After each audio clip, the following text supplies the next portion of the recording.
Well, will January 6th, 2021 be a day that lives in infamy? Well, it's going to be a big day no matter what, even if it's a peaceful day, because it's pretty huge. America's like in crisis, in total crisis. And basically, the Democrats and the elite Republicans think they're going to get away with this. They think that they're going to be able to intimidate the people.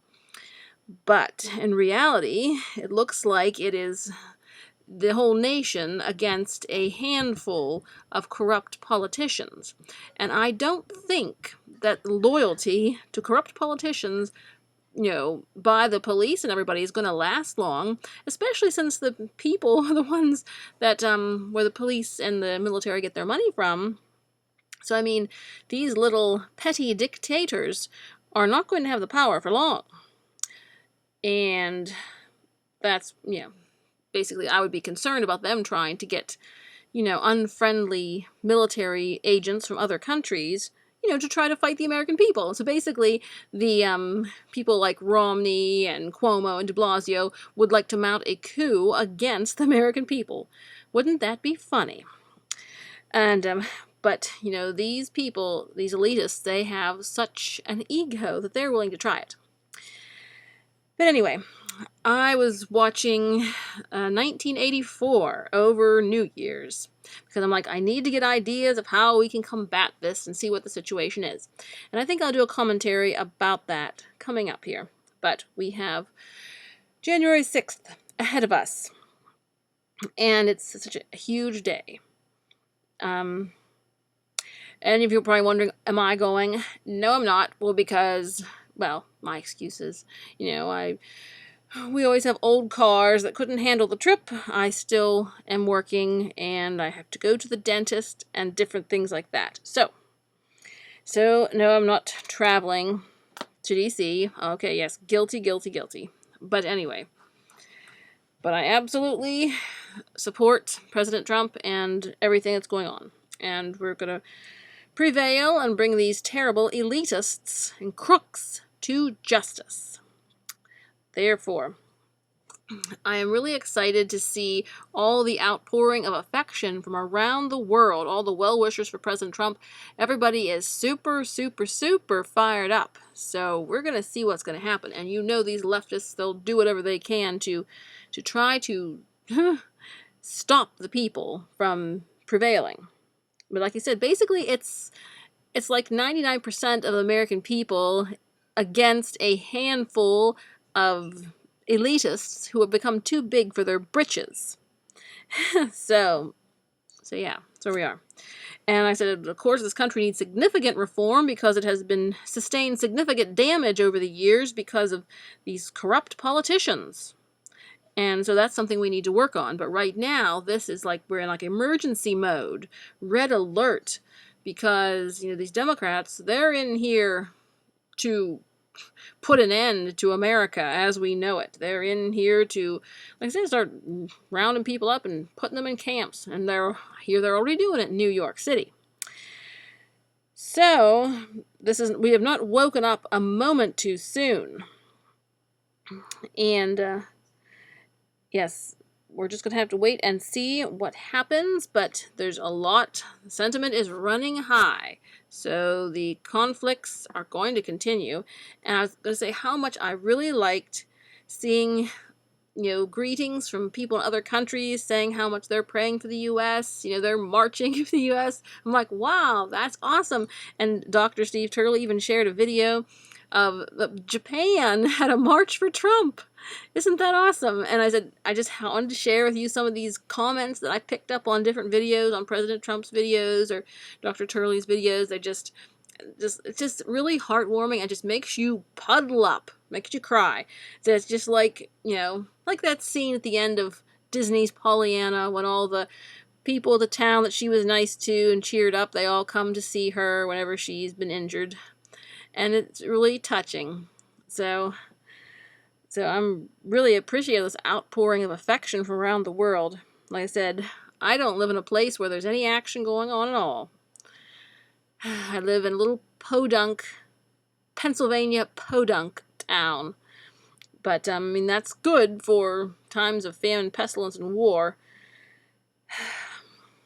So, but yeah, like I said, there's nothing going on. I mean, we have to drive 30 miles to get to the nearest Walmart. So, I'm telling you, I wouldn't really consider myself a redneck, but technically, maybe.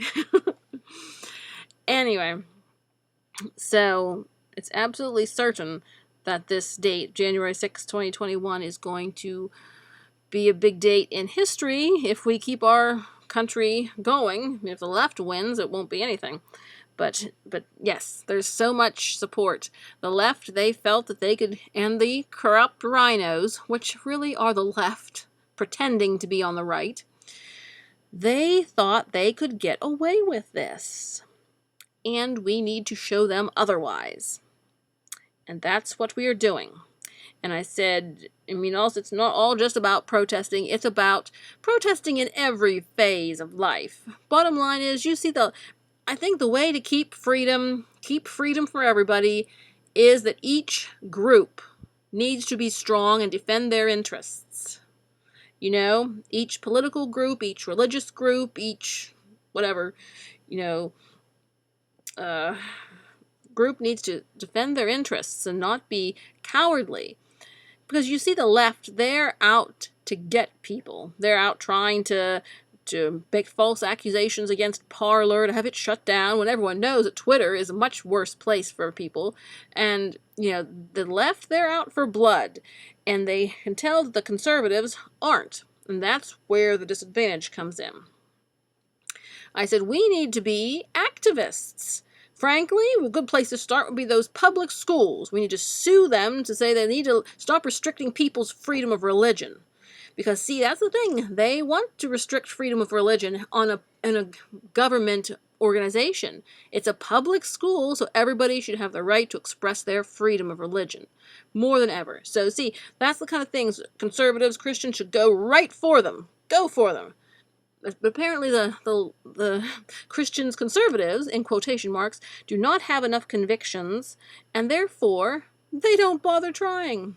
Well, the left has plenty of convictions, and they want to be atheists, and they want everyone to belong to everyone, like the Brave New World, and they don't want any families, they don't want any romance, because that wouldn't be inclusive, no exclusive relationships, nothing. Like I said, I'm looking into these books, and I think we still have some advantages over the 1984 world, but it is too close for comfort, let me tell you that.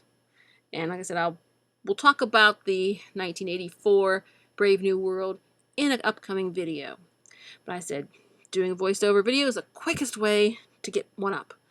So I do actually have other videos on some topics that I recorded previously, and I will post those coming up. Mix them in with current videos. So all right, everyone. And it's really thrilling to see everyone from around the world wishing us well in our fight against tyranny. America is the front lines. And no matter what happens, we cannot back down or concede. And we must continue to fight for freedom and bring fairness back and bring truth back and free speech. And just put these tyrants in their places. And many of their places is going to be prison when this is all said and done. People like Cuomo and de Blasio and Whitmer, all those types. And I just wanted to say that Big Brother Joe has come for us. But I think we are a match for him. And we are going to be flexing our muscles in the next few days. And I said, I'm really happy to see everyone fired up. And that Congress is going to object. And senators are going to object. That is amazing. I didn't think, I was afraid we were too far gone. But apparently, we've still got a spark of life. Praise the Lord. We are going to push back, and we are going to prevail. Praise the Lord. Well, I won't say that word yet. We will pray and praise the Lord, and we will work and get new ideas together, new ways of preserving our freedom, and stop allowing the left to take advantage of us. It's just not right. So, all right. Praying for Wednesday along with everybody else in the world. God's will be done. God's in control, power, and prayer. All right. Let freedom ring.